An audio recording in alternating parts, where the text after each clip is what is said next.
بابر نے راجپوتوں کو پوری طرح سے شکست دینے کے بعد پھر سے افغان سرداروں کی طرف دھیان دینا شروع کیا جو کہ اس کا ویرودھ کرتے تھے اور اس کے راستے کا کانٹا بنے ہوئے تھے۔ گھاگرا کی جنگ کی اصل وجہ تھی افغانوں کی بے چینی۔ ہندوستان میں مغلوں سے پہلے افغان آئے تھے اور ہندوستان پر حکومت کرنے کا خواب دیکھ رہے تھے، لیکن بابر کے آ جانے کے بعد حالات بالکل بدل گئے تھے۔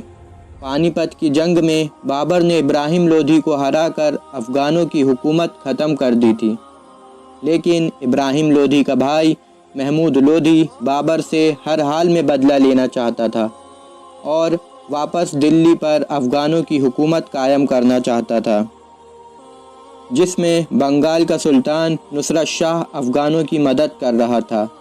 نصرت شاہ کسی بھی قیمت پر نہیں چاہتا تھا کہ بابر بنگال تک پہنچے۔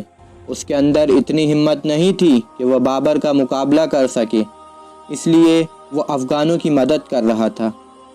افغانوں نے قنوج اور شمس آباد پر قبضہ کر لیا تھا جو کہ بابر کے علاقے تھے۔ اب افغان دھیرے دھیرے آگرہ جیتنے کی طرف بڑھنے لگے۔ جب بابر کو اس کی بھنک لگی تو اس کے پاس کیول ایک ہی راستہ رہ گیا تھا کہ اپنے دشمنوں سے کھل کر لڑائی کرے۔ وہ جانتا تھا کہ اگر افغانوں نے آگرہ پر قبضہ کر لیا تو انہیں دلی کا تختہ پلٹ کرنے میں زیادہ وقت نہیں لگے گا۔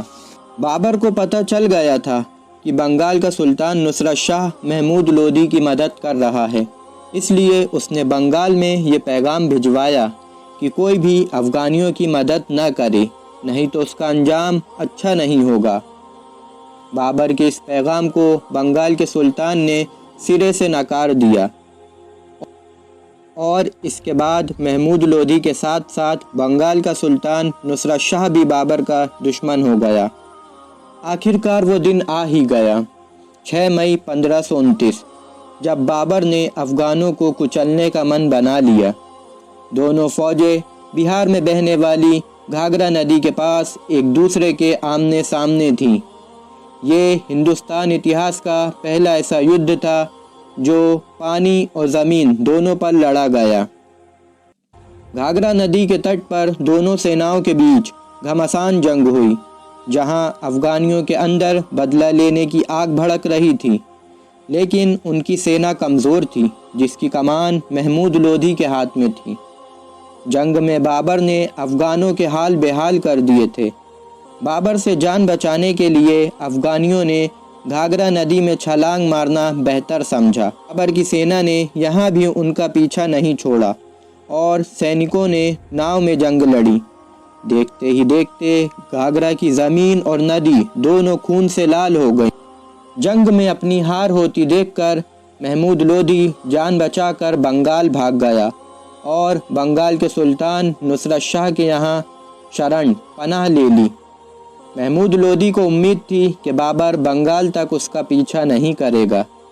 جب بابر کو یہ بات پتہ چلی تو اس نے بنگال کے سلطان نصرت شاہ کو صلح کا پیغام بھیجا۔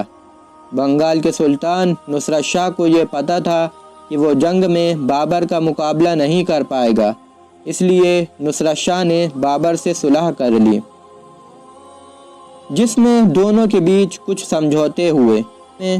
اس سمجھوتے میں یہ بات طے ہوئی کہ بابر بنگال پر کبھی حملہ نہیں کرے گا اور بنگال بھی اپنے یہاں بابر کے دشمنوں کو پناہ نہیں دے گا۔